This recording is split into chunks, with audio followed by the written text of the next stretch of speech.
Hello and welcome to the Writing from the Womb podcast. I'm Salma Morningstar and I have Amy Williams with me here today. Thank you so much, Amy, for joining me. I met Amy on social media. She was talking about writing a book about menstruation, and not just a book about menstruation, but a book where she talks with 100 people and talks to them about their experiences of menstruation, and then puts that information in those conversations in this book. I was fascinated by this project, and of course I wanted to hear more about it, so I invited Amy to be on the podcast. So Amy, please introduce yourself more. Tell us where the idea for this book writing project came from, and tell us how it's been going, what's been going on with it, and you know, how you're feeling about it. Thanks, Selma. I'm Amy Williams. I'm from England, and I'm a clinical reflexologist and a period and fertility coach. And I started thinking about creating this book after probably a few years of not realizing I was going to create this book. So I had clients come in for consultations for reflexology, especially where I realized that women really had no concept about menstruation. They had no frame of reference, and they weren't used to having conversations about it. They're extremely awkward and uncomfortable, and even whispered their replies. And after a while, I started thinking, I want to find out more about these women's stories, because what we only hear are the drama stories, the really awful situations, or the perfect situations, and I wanted to hear everyone's voice. And I realized that in order to do that, I was going to have to speak to quite a lot of women. So I started with women, and I started thinking about women, and then I realized that wasn't the whole story. And I changed my my project, and now it's 100 people's voices about menstruation, because I want to speak to everybody who has menstruated at some point. And I'm just really excited by this project. Well, this is so intriguing, and I'm really curious. You started to talk to me before we started the recording, and I was like, wait, we need to have this on the podcast. You started to talk to me about your process of gathering these people that you were wanting to talk to. Tell us a little bit about that, how you started to gather these people and how your approach evolved over time.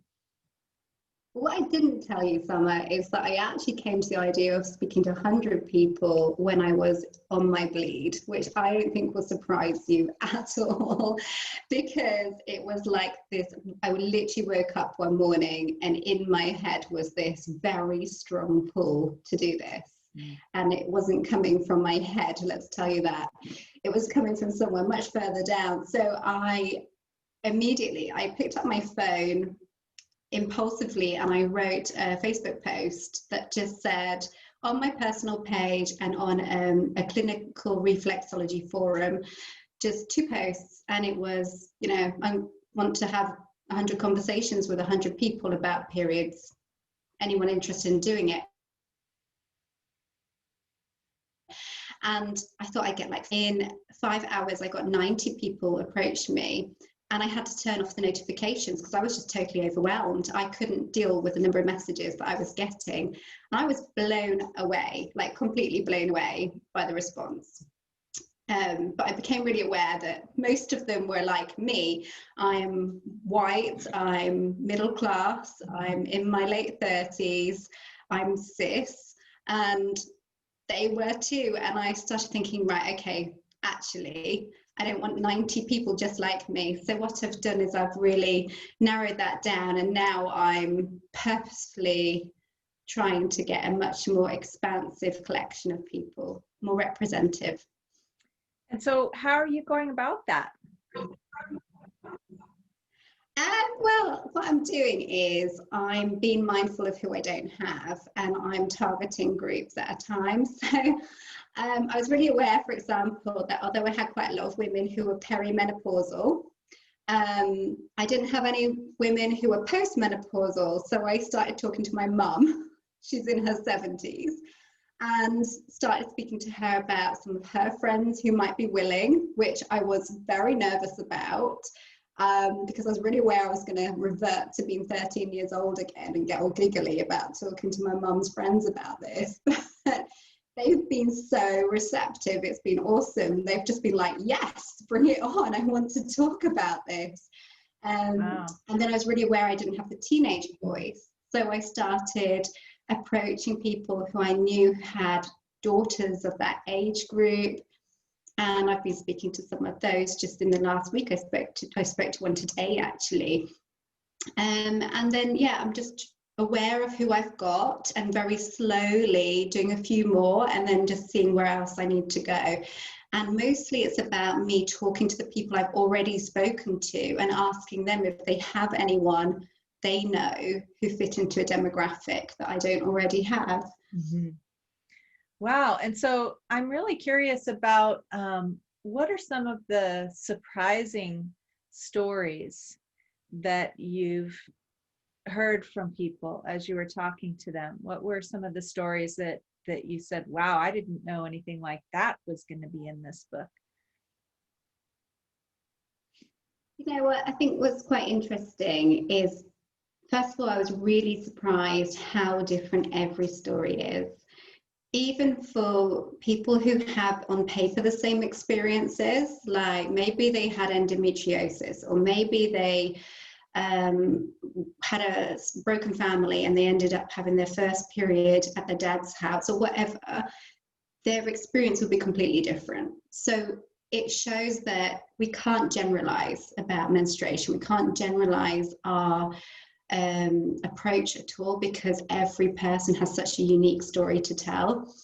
But in terms of a real surprise, I mean, I was just telling you a minute ago about this great kid who I spoke to this week. She's 13 years old, and I was saying at the moment she identifies herself as she, but she is aware that she herself is transitioning what that pronoun might be. And she was just so amazingly in touch with herself in a way that perhaps none of the adults I spoke to were. She just understood herself and was deeply searching within herself for that more authentic information that she knew was lying somewhere. And I was just blown away by her. I just thought, actually, we as adults have so much to learn from this little, very young person. But otherwise, yeah, I think the main stories that are coming out are ones of frustration from women, that they have somehow been cheated out of their menstrual cycles, that they're reaching perhaps 30, 40, 50, and then realizing, hang on, there's more to this than I was ever told. And I've wasted all that time. And it's even women who perhaps have never heard of menstrual cycle awareness or cyclical living or anything like that. They're just themselves waking up to this realization that there is more to it. And so many women are just going, why don't they teach this? Why don't they teach girls that there is so much more than when you're about 11, you might start bleeding, and when you're 50, you finish? And that's kind of the story that seems to be coming out from so many people. But I have spoken to some pretty out there people as well, including menstrual artists and a couple of those, and people who are making videos about menstruation, really exciting projects, really, really cool stuff. Wow. So it sounds like this theme of that started this project of the book, that we need to be talking about this. There's so much information and wisdom that is hidden in this secrecy, this whispering awkwardness about, and that there's this theme of reclamation, even of the truth about menstruation and the reality of menstruation in 50% of the human population, and then that same percentage of all mammalian population, really, too. I mean, pretty much all mammals have some form of menstruation or another.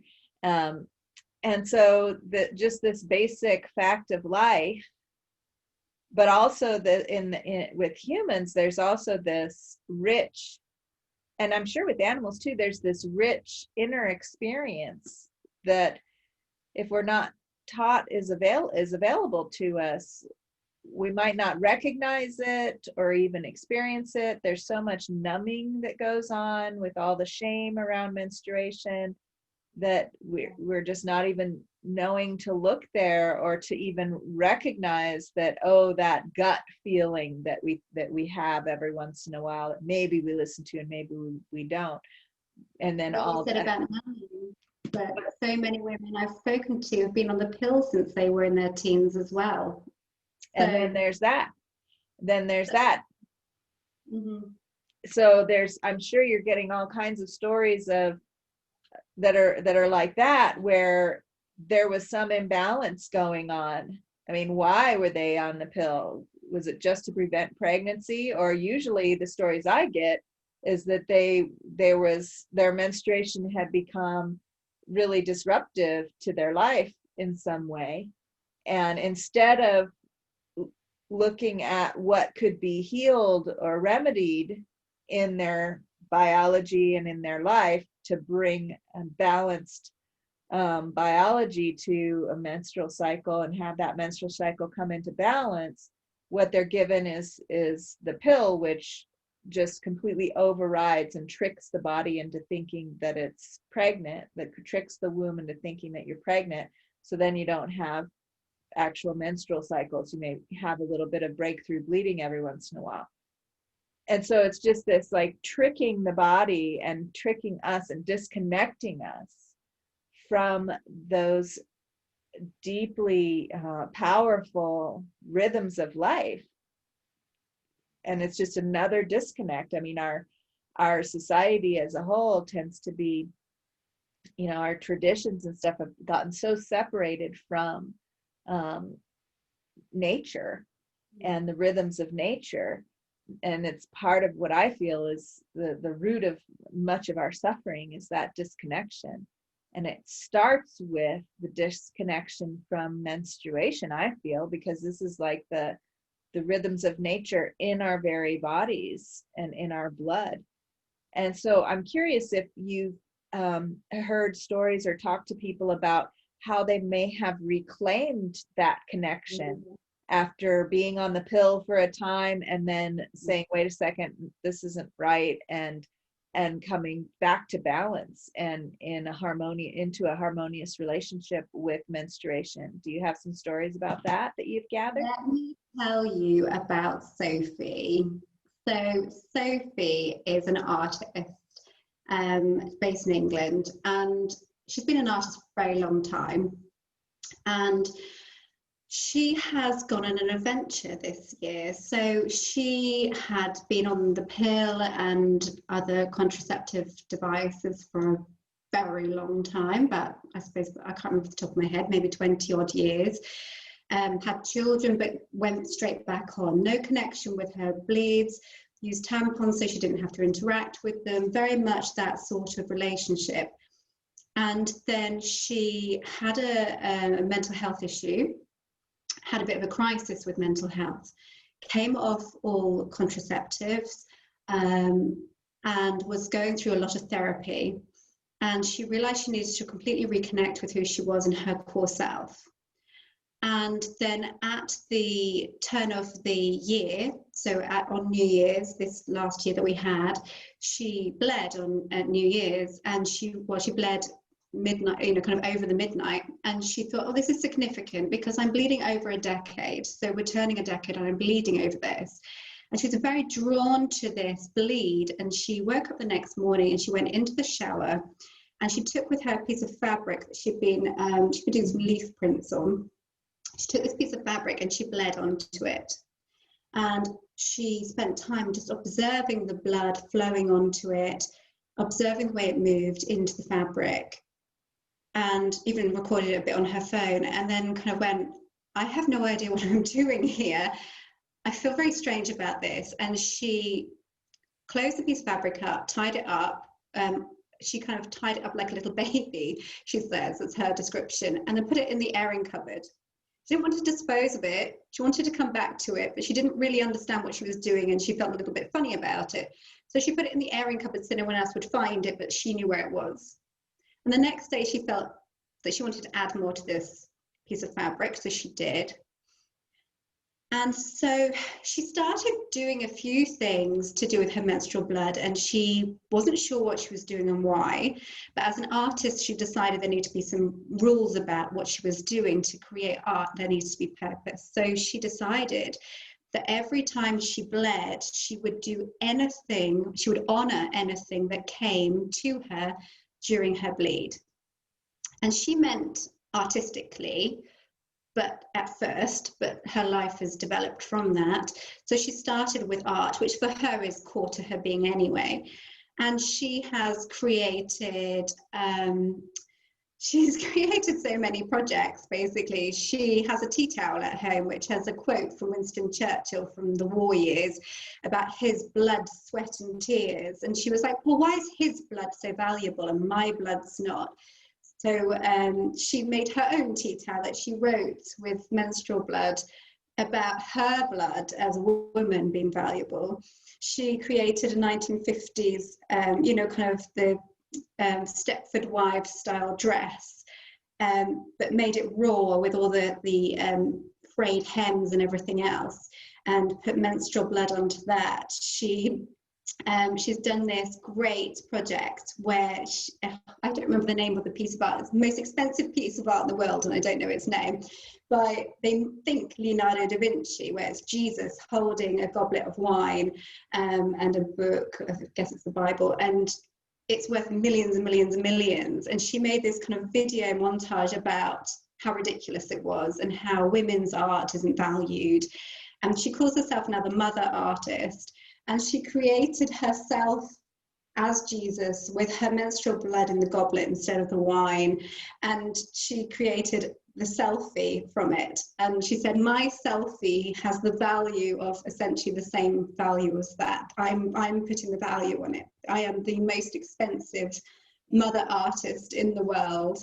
And it was just brilliant. And it's been this process just for this year.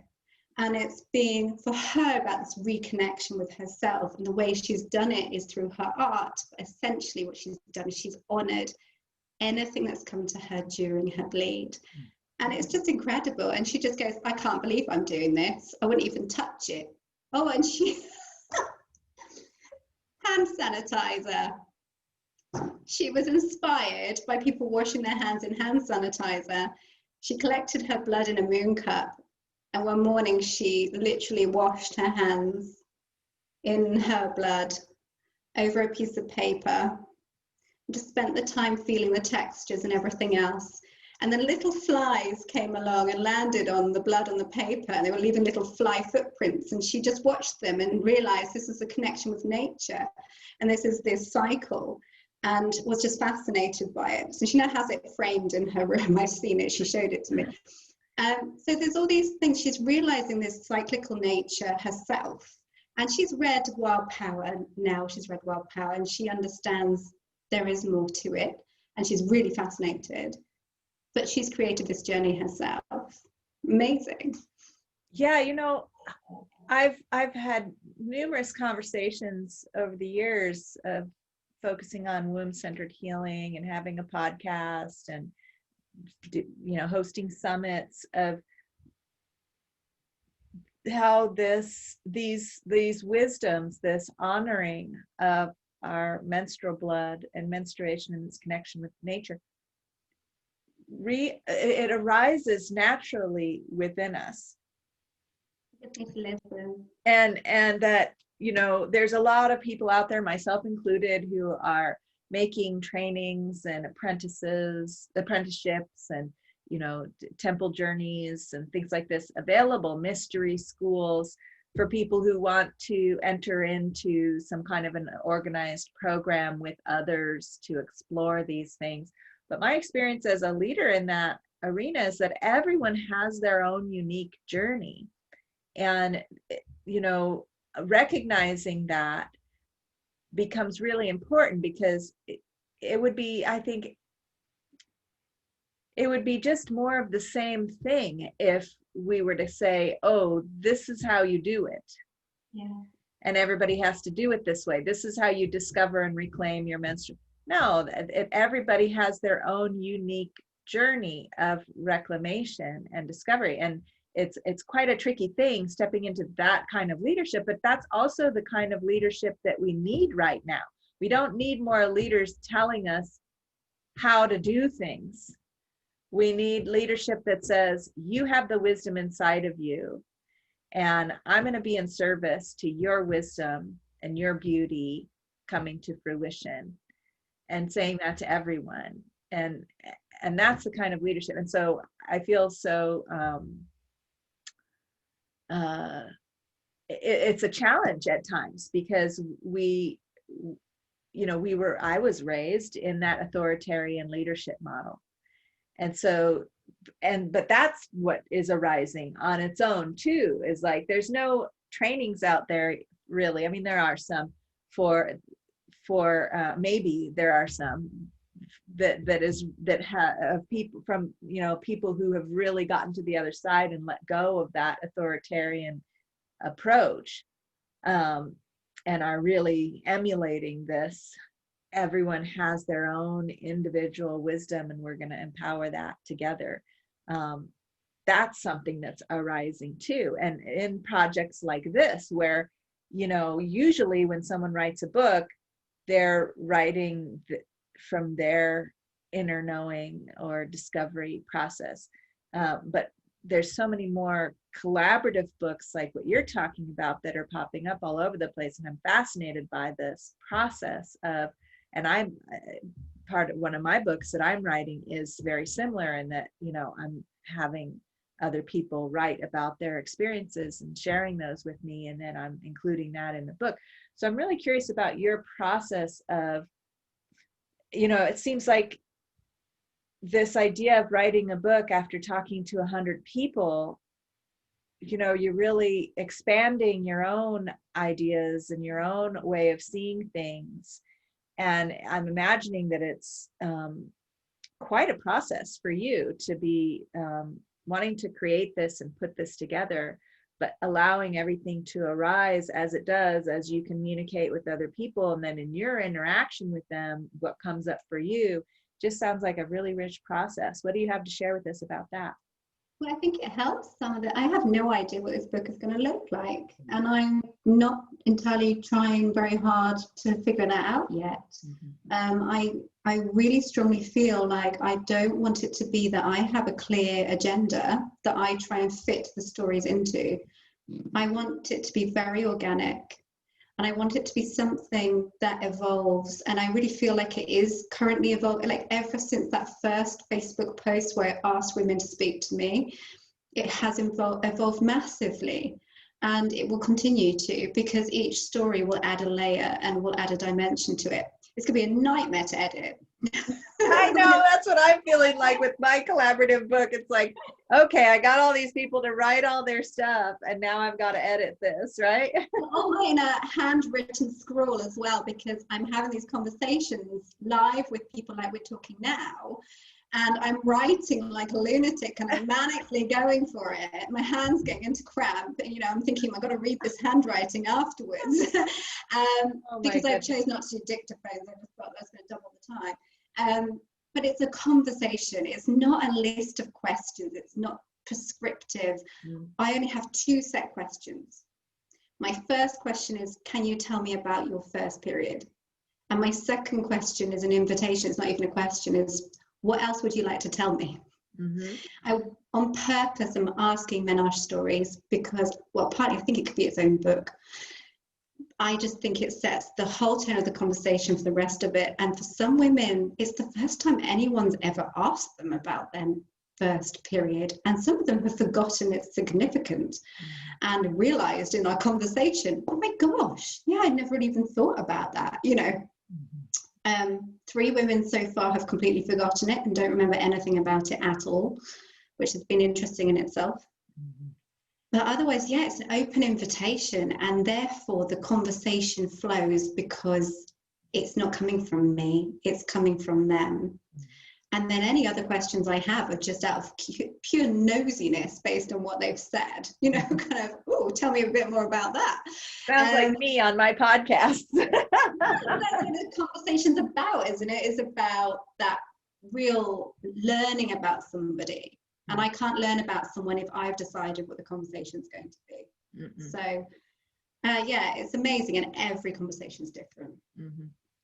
It sounds like you're receiving some guidance from deep within. You said that first idea of talking to 100 people came while you were menstruating, and and so I'm imagining that you at some point realized that you wanted to listen to the guidance that you received when you were menstruating and make that a priority. I'm curious about how that arose for you. Well, do you know, I feel as well part of this is me discovering all that for myself a bit too, because if you'd spoken to me 5 years ago, I would have been embarrassed to have conversations about periods. I am a clinical practitioner. I was not a period and fertility coach at that point, I have to say. That would have been really awkward, wouldn't it? But I was working as a general clinical reflexologist, and I was having people come in, and I would do a consultation on every woman where I would ask about menstrual health, because it's part of the whole being. And I would ask, have you had endometriosis, polyps, cystic ovaries, whatever? And it was yes, no sort of thing. And then it was like, oh, what are your periods like? And loads of people just went normal. And I'd write down normal, not having a clue what that really meant. And then I started realizing this wasn't a satisfactory answer. And then I asked myself, why aren't you asking more questions? And I realized I didn't know anything. I really didn't. I went to, so in the UK, we have what are called grammar schools, which are not the same as grammar schools in the US. They're selective secondary schools, so like selective high schools. I went to a grammar school. I had a really good education. It was the top co-educational state school in the country at the time I did my exams. Really good education. I specialized in biology by the end of my time there. Really didn't know anything about periods. Didn't know a thing. I'd had 2 babies by that point, and I still didn't really know how they were made. I understood, the ins and outs. But I didn't understand the biology at all, really, in real terms. I didn't know what a normal bleed looked like. I didn't know what was abnormal. I didn't know anything. And so I went on a journey to discover that, because I realized I don't know myself if I don't know those things. Mm-hmm. And it's just been a massive awakening. Mm-hmm. Yeah, and I'd like to take a moment to say a few words about this idea of the normal or abnormal menstrual cycle, because this is a topic that comes up a lot in the work that I do. And I like to reframe that to say that imbalances and pain in the menstrual cycle, are often talked about as though they were normal, okay? Because in our society and all the situations that we have where we're not paying attention to our first menstruation, we're not receiving education about it, we're receiving all kinds of shame and misinformation about it. We're not taught how to nourish ourselves and nurture ourselves. We're not taught anything about it, right? So that we've had 2 children before we even start learning about menstruation. Under those circumstances, it is normal to have a menstrual cycle that's completely out of whack. Mm-hmm. And not only that, under the current circumstances in most of our modern societies, where, on top of all of that, women and menstruators have to struggle to get basic needs met. And the way that our societies are made, that everyone has to struggle, and it's not just a given that your basic needs are going to be met, that level of baseline underlying stress, under those circumstances, it is very normal for our menstrual cycles to be out of whack. So yes, having extreme difficulties with menstrual cycles, the doctors will tell you that that's normal, and it is under those circumstances. However, does that mean it's healthy? Yeah, and I think that's the problem with our language, is that word has multiple layers to it. Exactly. So I It's like like, to, instead of saying whether or not it's normal or abnormal, whether it's healthy. that we move to healthy or a sign of a health imbalance.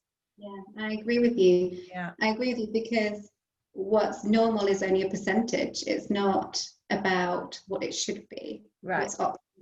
Yeah, or what's healthy, you know. And the thing is, our menstrual cycle is a vital sign that's just as important, that tells us about a lot about our health. It's just as important as our heart rate, our body temperature, these other vital signs that health practitioners look at as an assessment of your health. And our menstrual cycle offers us hugely more information than even, you know, body temperature or heart rate. There's all this information that happens over the course of time throughout the months, and the changes and all of this. And if we were looking at that as a source of information about our overall health, like, you know, acupuncturists or you know, traditional Chinese medicine practitioners or Ayurvedic medicine practitioners do, those practitioners still have an intact system of recognizing how the menstrual cycle is this intrinsic part of our overall health and well-being, and how it has a ton of information to give us.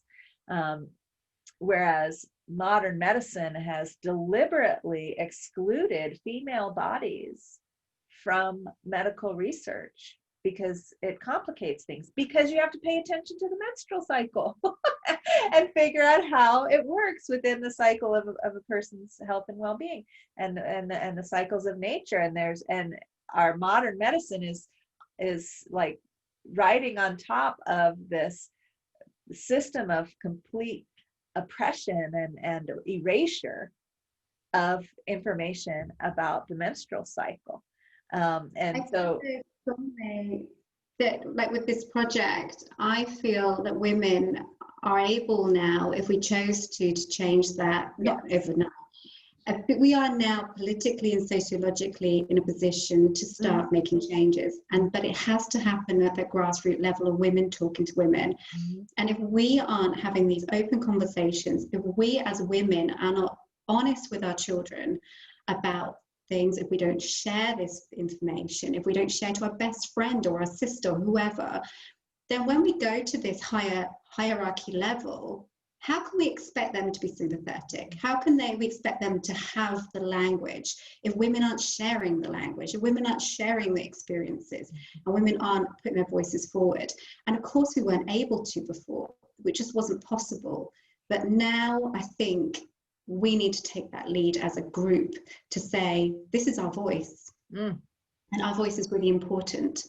And as women are able to now be prime ministers and presidents of countries, and are able to be top doctors and lawyers and everything else, we are able to make that change if we choose to as a group. And I love to see, I will hopefully see, touch wood, in the next 10, 15 years where that will go. And I think it will go somewhere amazing. I think a lot will change, because women are getting fed up with it, to be honest. Yeah, well, especially with people like you who are listening to this impulse, this imperative really to let our voices be heard and feature these voices in a book like this that you're planning on publishing. So please tell us how listeners can follow you and stay updated with the progress of your book, and eventually purchase the book when it's published. So my website is www.wombwellness.co.uk, and that's my general business website, and you'll find contact pages and things like that on there if you want to get involved. I am still looking for women, because though I had 90 people approach me, that has gone down to about 50. So I'm still looking for people. Well, I said women, I don't mean to say women, I'm sorry, people. And then I have an Instagram just for this. So I have an Instagram page called 100 voices about periods, and the gaps are the oh gosh, what's the word? The underscores. They get underscore lines. So it's 100 underscore voices. Yeah, 100 voices about periods. And I'm Is it just the number 100 or the word 100? 100. Yeah. I'll send it to you. You can. Okay. So they're just little Instagram-sized sound bites from one from each conversations. You know, I'm trying to relatively keep up with them, but I'm a bit rubbish at it. And just little sound bites just to kind of keep going for now, because it will take me quite a while to get through these conversations. I'm trying to do my free time between work and being a mum and all that sort of stuff. But yeah, it will take me a bit of time, and then I've got to edit and write and find a publisher and all that jazz. So yeah, I'll come back and tell you how it's going. I look forward to hearing the update, and I'm sure listeners here will too. Thank you so much for joining us today, Amy. And listeners know that if you want to learn more about what's going on in the Womb-Centered Healing Temple, you can join us at wombcenteredhealing.com as well. And there's all kinds of things besides this podcast and the Womb-Centered Healing podcast. There's all kinds of things that we're doing to further these voices of wisdom from the womb that are arising so strongly around the world. So thank you so much once again. That's all for now. Until next time.